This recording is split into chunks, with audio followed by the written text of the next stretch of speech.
नमस्कार, welcome to data career India. मैं हिमांशु प्रजापति। तो आज हम डिस्कस करने वाले ग्लोबंट के इंटरव्यू क्वेश्चन आंसर्स।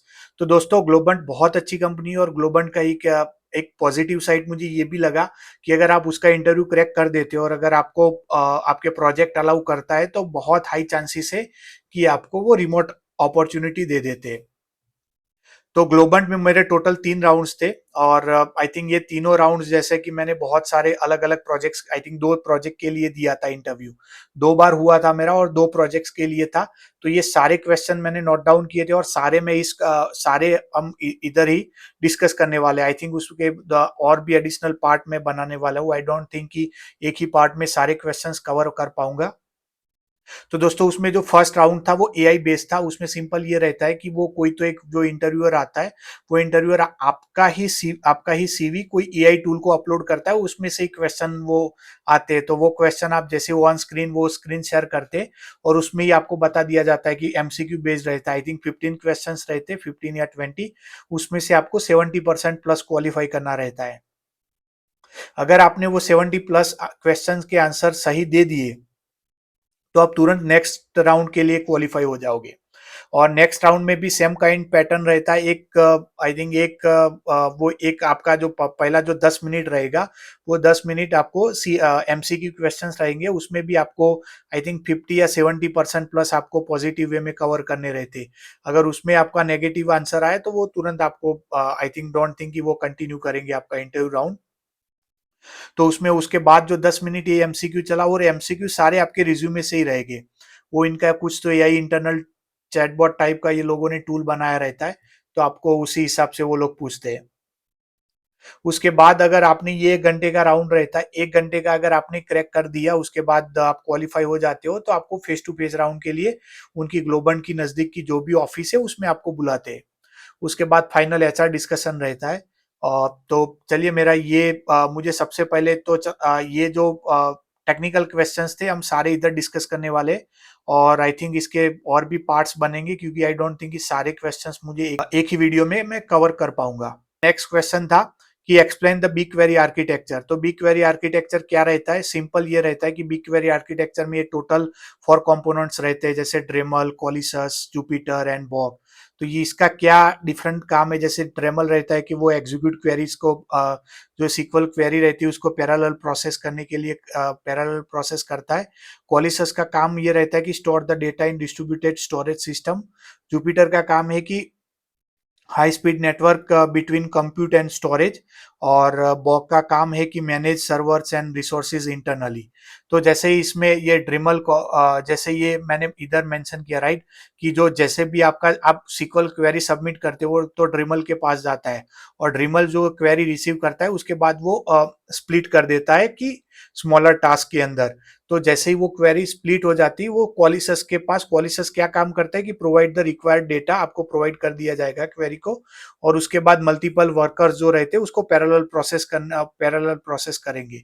और ड्रीमल का काम जैसे मैंने इधर अभी डिस्कस कर लिया कि वो रिजल्ट जो होता है उसको रिटर्न फाइनल जो आंसर रहता है उसमें रिटर्न कर देंगे।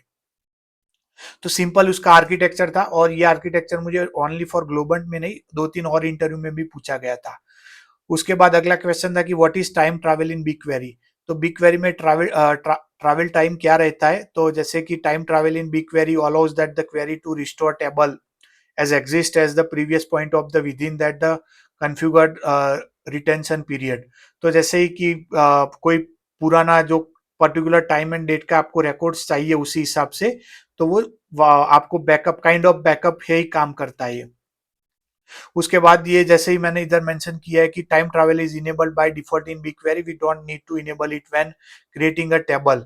तो जैसे आपको वो बाय डिफॉल्ट इनेबल रहता है, आपको इनेबल करने की जरूरत नहीं रहेगी।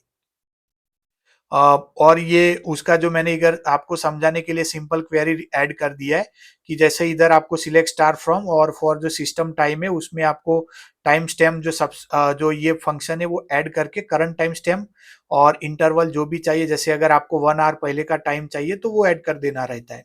अगर आपको कोई सपोज कोई पर्टिकुलर डेट एंड टाइम चाहिए तो वो भी आप इधर ऐड कर सकते हो। तो आई थिंक मैंने इधर मेंशन कर दिया है, इधर सिस्टम टाइम में टाइम स्टैम्प और आपको पर्टिकुलर जो डेट एंड टाइम का आपको चाहिए रहता है।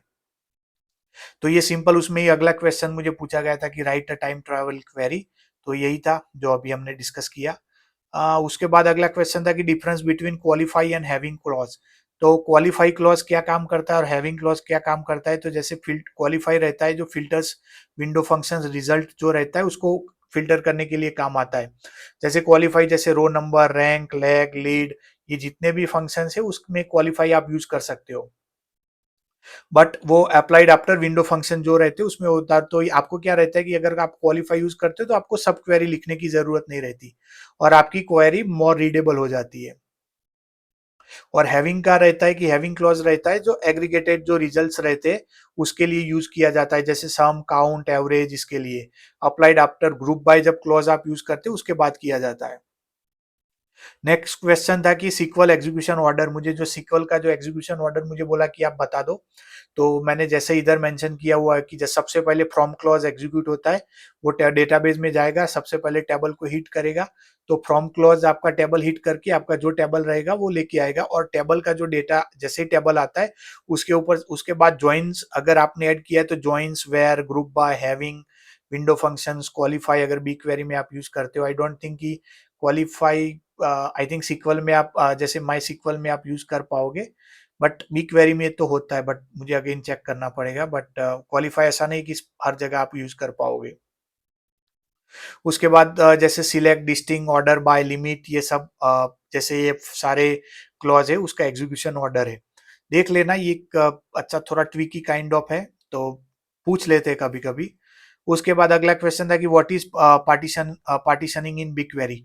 तो दोस्तों ये पार्टीशनिंग एंड क्लस्टरिंग वाला बहुत जगह मुझे पूछा गया है। आई थिंक इसके ही दो अलग अलग इंटरव्यू हुए थे, उसमें दोनों जगह मुझे पूछा गया था। तो जैसे पार्टीशनिंग इन बिग क्वेरी क्या रहता है, जैसे divides large table into a smaller partitions usually based on that the particular जो टाइम स्टैम्प रहता है डेट कॉलम, राइट, उसके ऊपर किया जाता है।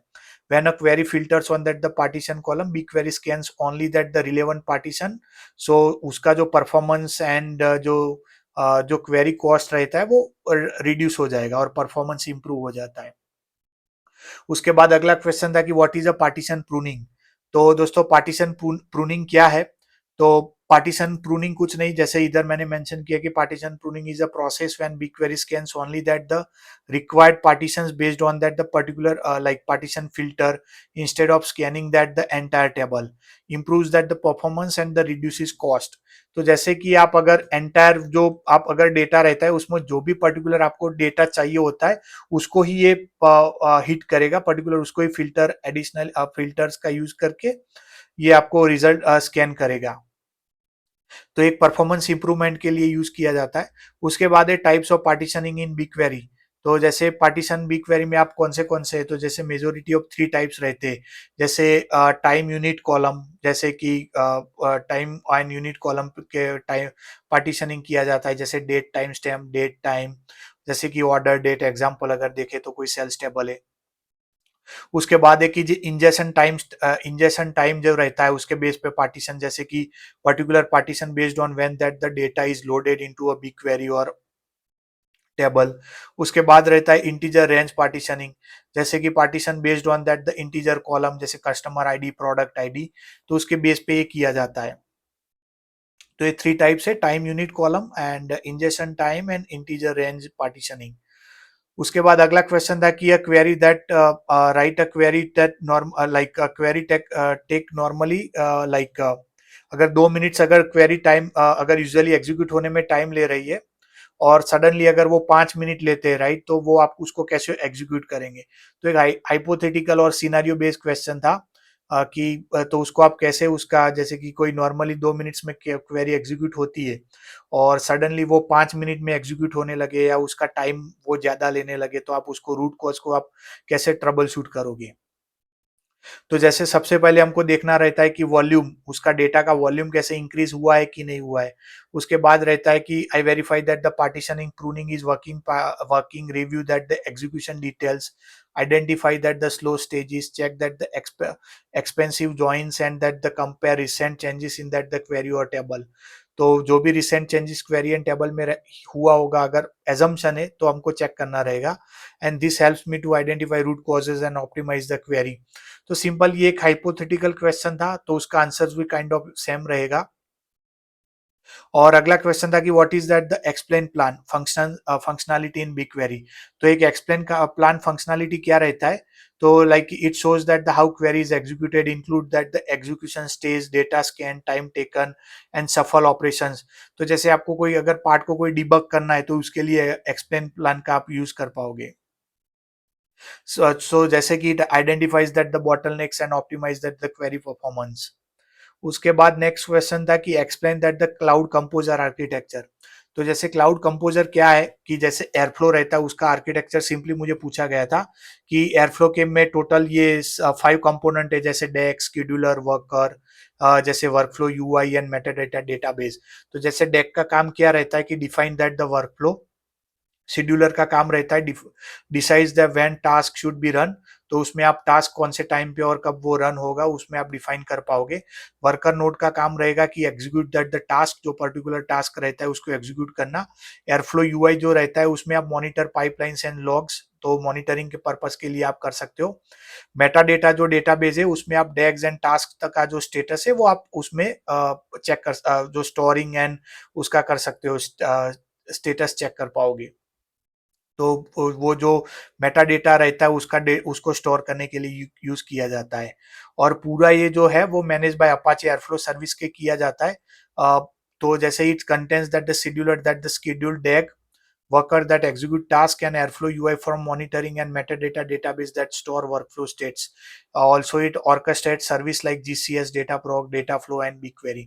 तो दोस्तों ये बहुत इंपॉर्टेंट है, ये जो ये बिग क्वेरी का अगर उसके साथ अगर आपको कोई जैसे कि आप स्केड्यूलर यूज करना चाहो तो ये जो एयरफ्लो बहुत ज्यादा यूज होता है। उसके बाद अगला क्वेश्चन था कि what are the main components of cloud composer. उसमें मुझे एक सब क्वेश्चन पूछा गया था, तो सिंपली मैंने इधर जैसे ही अगेन एक्सप्लेन किया, deck, scheduler, worker, airflow UI, Meta data database, तो सेम क्वेश्चन था, बट उसको थोड़ा ट्विक करके या काइंड ऑफ मुझे एडिशनली उसमें थोड़ा इन डेप्थ पूछा था, तो मैंने ऐसे ही समझा दिया था। उसके बाद अगला क्वेश्चन था कि how do you establish that the dependencies between task. तो दो टास्क के बीच में आप डिपेंडेंसीज कैसे एस्टैब्लिश करोगे, तो जैसे कि राइट शिफ्ट वाला एरो रहता है उससे, और लेफ्ट शिफ्ट, उसके बाद उसके जैसे ये दो ऑपरेटर से उससे आप कर पाओगे। तो उसमें आप उसको सिंपली अपस्ट्रीम और डाउनस्ट्रीम वो कुछ रहता है उस काइंड ऑफ, बट हम ये मेरे प्रोजेक्ट्स में पर्टिकुलर हमें एरो ही यूज करते थे। उसके बाद अगला क्वेश्चन था कि how do you establish dependencies between two desk. तो दो अगर डेस्क के दो अलग अलग डेस्क है उसमें आपको डिपेंडेंसी मेंटेन करना है, राइट, एस्टैब्लिश करना है, तो आप कैसे करोगे। तो जैसे कि पर्टिकुलर एक डेग रन हो जाए उसके बाद, या उसका पर्टिकुलर टास्क रन होने के बाद ही कोई दूसरा डेग आपको रन करना है, तो उसके लिए एक एक्सटर्नल टास्क सेंसर करके है, तो उसकी हेल्प से आप कर पाओगे। एक्सटर्नल टास्क सेंसर है उसमें आपको जैसे कि टास्क आईडी, एक्सटर्नल टास्क जो डैग आप डिफाइन करोगे वो डैग का आपको आईडी एंड टास्क जो पर्टिकुलर रहेगा आपको ऐड करना पड़ेगा।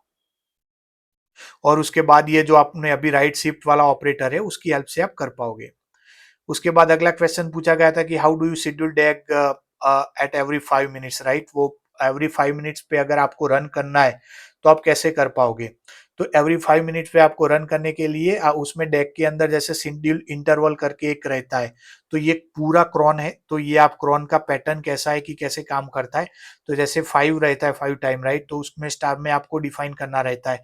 फर्स्ट रहता है कि days of week, month, days of month, hour and minutes, right, उसमें आप कर पाओगे। तो जो ये फर्स्ट वाला रहता है आर एंड मिनट्स रहता है, जैसे minutes hour day and month, month जैसे डेज ऑफ मंथ, मंथ और डेज ऑफ वीक्स, तो ऐसे आप डिफाइन कर पाओगे। तो ये पूरा रहता है, और उसमें की टाइमिंग भी रहता है।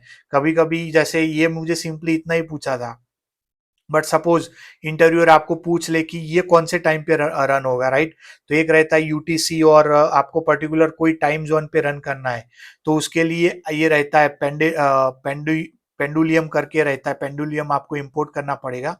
तो इंपोर्ट करने के बाद उसमें टाइम जोन में आपको एशिया या कोलकाता, अगर आप इंडिया के लिए करते हो, यूरोप के लिए करते हो, तो आपको उसके हिसाब से देख लेना है कि कौन सा है, उसके पैरामीटर पास करना है और उसके बेस में आप डिफाइन कर पाओगे। और उसमें डेट एंड टाइम आपको ऐड करना रहता है कि कौन से डेट से आपको स्टार्ट डेट कौन सा ऐड करना है। उसके बाद अगला क्वेश्चन पूछा गया था कि which Airflow operators have you used. तो एयरफ्लो कौन सा ऑपरेटर मैंने यूज किया था। तो जो भी ऑपरेटर्स, तो मैंने इधर जितने भी सारे generic operators day to day maximum use होते हैं, मैंने सारे ऐड कर दिए। जैसे कि एक है Python operator, big query insert job operator. तो पाइथन जॉब रहता है, पाइथन कोड रन करने के लिए big query insert job operator, अगर आपको कोई बिग जैसे सीक्वल का क्वेरी एग्जीक्यूट करना है तो उसके लिए।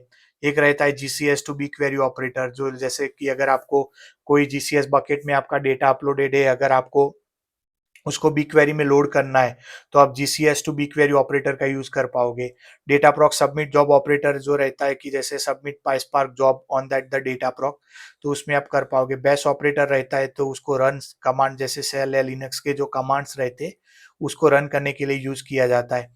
ईमेल ऑपरेटर का जो रहता है कि अगर आपको ईमेल अलर्ट ऐड करना है राइट स्टार्ट और एंड में, तो उसमें आप ऐड कर पाओगे। ट्रिगर डैग रन ऑपरेटर जो रहता है, तो अनदर डैग को ट्रिगर करने के लिए यूज किया जाता है। ईमेल ऑपरेटर है सेंड ईमेल नोटिफिकेशन, तो उसके लिए किया किया जाता है कि, तो उसके लिए आई थिंक ये मैंने अभी थोड़ा पढ़ने में गलती किया है। जैसे ईमेल ऑपरेटर्स रहता है, वो स्टार्ट एंड और ऑर्गेनाइज दैट द डैग्स, उसमें आपको वो पूरा एड वो ऑर्गेनाइज करने के लिए यूज किया जाता है। आई थिंक मैंने इधर गलती कर दिया, बट या आप देख लेना। ईमेल मैंने इसको कभी ज्यादातर एक्चुअल लाइफ में मुझे यूज करना नहीं पड़ा ईमेल ऑपरेटर को, या सॉरी ये एमटी ऑपरेटर को, ईमेल ऑपरेटर ज्यादा यूज किया था। तो ईमेल ऑपरेटर जैसे सेंड ईमेल नोटिफिकेशंस के लिए यूज किया जाता है। ब्रांच जो रहता है, ब्रांच पाइथन ऑपरेटर्स, ये भी मैंने बहुत कम यूज किया है। जैसे execute different path based on that the conditions, ये यूज किया जाता है। उसके बाद थोड़े सेंसर्स है, तो जैसे जीसीएस ऑब्जेक्ट एग्जिस्टेंस सेंसर्स, जो वो पर्टिकुलर जीसीएस बकेट में कोई पर्टिकुलर फाइल आएगा तो उसको वेट करने के लिए यूज होता है कि जैसे ही वो फाइल का अराइवल होता है तुरंत वो एग्जीक्यूट होना चाहिए। उसके बाद था एक्सटर्नल टास्क सेंसर, जो रहता है कि वेट फॉर अनदर डैग और task to finish. Time sensor, तो wait until that the specific time वो अगर होता है। उसके बाद है time delta sensor, wait for that the specific duration, अगर कोई 1 घंटा या 2 घंटा आपको पर्टिकुलर असाइन करना है तो उसमें आप कर पाओगे। उसके बाद अगला क्वेश्चन था कि difference between XCom push and XCom pull. तो एक्सकॉम सिंपली क्रॉस कम्युनिकेशन रहता है, use for small amount of data between like Airflow task. तो आई थिंक ये जो रहता है पुश पुल के बीच में आप डिफरेंस देख लेना। एक्सकॉम पुश का काम है sends data to XCom XCom, and XCom pull का काम है receive the reads the data from XCom use in upstream task, अगर ये डाउनस्ट्रीम में यूज होता है। और एक्सकॉम पुश रहता है स्टोर द वैल्यू, और ये जैसे ये रिट्राइव करता है एक्सकॉम पुल। और दोस्तों उसमें आई थिंक ये एक क्वेश्चन एडिशनली पूछा जा सकता है कि ये एक्सकॉम पुल और पुश के बीच में आप आई थिंक कितने मैक्सिमम कितने एमबी का आप डेटा पास कर पाओगे, एमबी या केबी। तो I believe it's I think 48 to 56 KB है। तो ये थोड़ा एक ट्विकी था, मुझे कोई तो इंटरव्यू में पूछा गया था, बट मैंने इधर मेंशन कर दिया है। तो दोस्तों ये 20 क्वेश्चन हमने अब तक डिस्कस किए, ये सारे मुझे पूछे गए थे ग्लोबंट के इंटरव्यू में। तो होप आप भी अच्छे से, अगर आपका ग्लोबंट में इंटरव्यू है तो होप आप अच्छे से उसको देना। And wish you all the best, and please मेरी चैनल को सब्सक्राइब कर दो और मेरे वीडियोस को लाइक करो। और मैंने ये भी नोटिस किया हुआ है कि बहुत सारे लोग वीडियोस मेरा देख रहे हैं बट चैनल को सब्सक्राइब नहीं किया है। आपका वैसे सब्सक्राइब करने में कुछ जाएगा नहीं, प्लीज कर दो, मेरे लिए थोड़ा मोटिवेशन बना रहेगा। तो या अगला जो नेक्स्ट क्वेश्चन से हम नेक्स्ट सेशन में कवर करेंगे। Thank you so much, and yeah God bless you all, bye.